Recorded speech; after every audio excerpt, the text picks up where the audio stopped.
On a tiny island in Southeast Asia, smaller than New York City, with no oil, no gold, no farmland, and not even enough drinking water of its own, lies one of the richest countries on earth, Singapore, a nation that in 1965 was so poor, it was kicked out of Malaysia, and today has a GDP per capita higher than Switzerland, Germany, and the United States. This is a story of how a fishing village became a financial powerhouse, a tale of discipline, planning, and a leader who turned weakness into strength. A nation with nothing. When Singapore was expelled from Malaysia in 1965, most people thought it wouldn't survive. The island had no natural resources, high unemployment, ethnic tensions, and housing so bad that many lived in slums. The economy was in chaos. British troops, who had provided jobs and stability, were preparing to withdraw. Industrial activity was almost non-existent. Its GDP per capita was barely $500, putting it on par with some of the poorest nations in Africa at the time. Even its water had to be imported from Malaysia. Think about that, an independent nation that couldn't even guarantee drinking water for its people. Independence wasn't a triumph, it was a crisis. But what Singapore lacked in resources, it made up for in something far more valuable: leadership.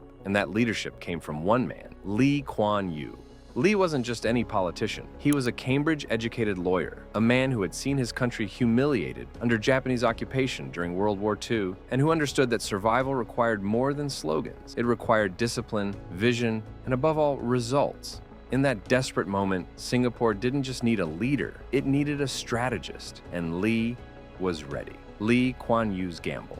Lee wasn't interested in ideology. He wasn't chasing communism or capitalism left or right. He was chasing survival. His gamble was to fuse Western economics with Asian discipline, a model some later called authoritarian capitalism, strict political control in exchange for rapid economic growth. His formula was ruthless but simple: meritocracy. Only the best, most qualified people were put in charge of government and institutions. No nepotism, no incompetence. If you weren't capable, you were out. Zero tolerance for corruption.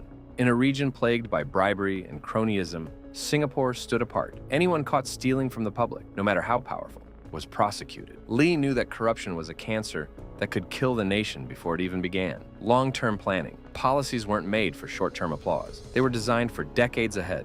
Lee often said, "We'd do the right thing, not the popular thing." To enforce this system, Singapore kept tight political control. To many outsiders, it looked undemocratic. To Singaporeans living in poverty, it looked like discipline. The world saw results. It was a gamble. But like Saudi Arabia's oil strike, Lee's model paid off, and it would turn Singapore from a swamp of uncertainty into a fortress of prosperity. The geographic advantage. Singapore's secret weapon wasn't buried underground. It was sitting right under its nose. The island of Singapore lies at the southern tip of the Malay Peninsula, smack on the Strait of Malacca, one of the busiest shipping routes in the world. Every year, tens of thousands of ships pass through this narrow waterway, carrying oil from the Middle East, goods from China, electronics from Japan, and raw materials from Africa. It is the maritime crossroads between the Indian Ocean and the Pacific. Whoever controls this strait controls the lifeline of global trade. Singapore couldn't drill for oil, but it could fuel the ships carrying it. It couldn't mine gold, but it could tax and service the vessels moving it. It couldn't grow crops, but it could supply and repair the tankers that fed half the world. Lee Kuan Yew realized that Singapore's lack of resources was irrelevant. The resource was its location.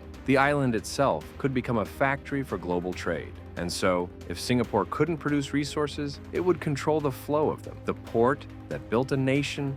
The government made a radical decision to turn Singapore's modest harbor into a world-class port. Not just a dockyard, but a hub of global commerce. Billions were poured into infrastructure: cranes, deep water berths, container terminals. Everything was designed with one principle: efficiency. Ships had to move in and out faster than anywhere else in the world. And crucially, unlike many ports in Asia, Singapore's harbor was free from corruption. Just speed, precision, and reliability. The gamble worked. By the 1970s, Singapore was emerging as the busiest transshipment hub in Asia. By the 1990s, it was the busiest in the world. Every iPhone, every Toyota part, every barrel of oil. At some point, it likely passed through Singapore. The port became the engine of the economy, spinning off jobs, industries, and foreign investment. But the port was only the beginning, because Lee and his team understood a deeper truth. Moving goods wasn't enough. To build true wealth, Singapore had to move money, from dockyard to bank vault.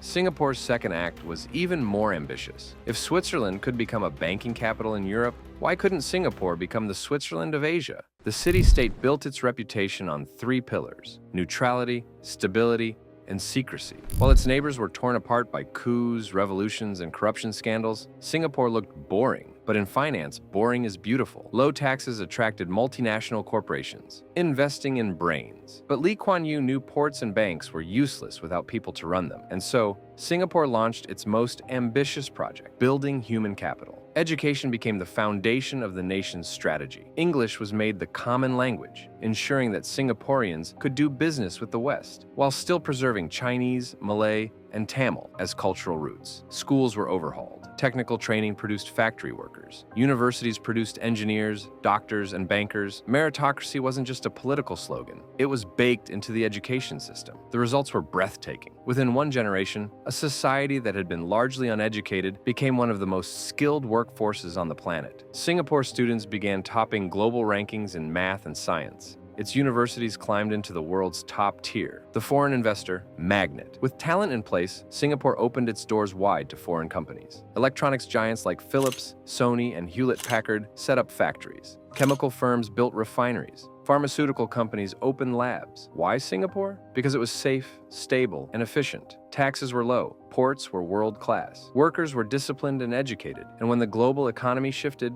Singapore shifted with it. When wages rose and low-cost manufacturing moved to China and Vietnam, Singapore didn't collapse. It reinvented itself, from assembling radios to designing microchips, from building factories to running biotech labs, from producing cheap goods to producing cutting-edge innovation. It moved up the value chain with precision, never clinging to the past, always chasing the future. A city built from scratch. At home, Singapore was undergoing another transformation. The government launched one of the most ambitious public housing programs in history. Concrete apartment blocks replaced wooden slums. Running water, electricity, and sanitation reached millions. Today, over 80% of Singaporeans live in Housing Development Board (HDB) flats, and most own them. Homeownership created stability, pride, and a sense of belonging in a country that had once been rootless. The city itself became a showcase. Streets were spotless. Parks and gardens sprouted everywhere. Transportation was efficient and reliable. Crime was virtually eliminated. Singapore became more than a city. It became a brand. Clean, green, efficient, successful. Tourists marveled at the skyline. Investors marveled at the order. Ordinary Singaporeans marveled at the fact that in one generation, their country had gone from mud huts to marble lobbies. It was a city literally built from scratch. And it worked. The rainy day funds. But Lee Kuan Yew knew that wealth could be fleeting, trade could slow, factories could close, ports could lose business. So Singapore created its own safety net and its own financial empire. Two sovereign wealth funds were established, Temasek Holdings and the Government of Singapore Investment Corporation, GIC. Together they grew into giants. Today, they control over $800 billion in assets, more than the GDP of many countries combined. They own stakes in real estate, airlines, tech companies, and banks around the world. From London skyscrapers to Silicon Valley startups, Singapore's money is everywhere. This wasn't just saving for a rainy day. It was turning savings into weapons of wealth. While other countries wasted resource booms or borrowed recklessly, Singapore quietly built one of the most powerful investment arms on earth. And that meant that even if the port slowed, even if trade dipped, Singapore's fortune would keep growing, silently, globally,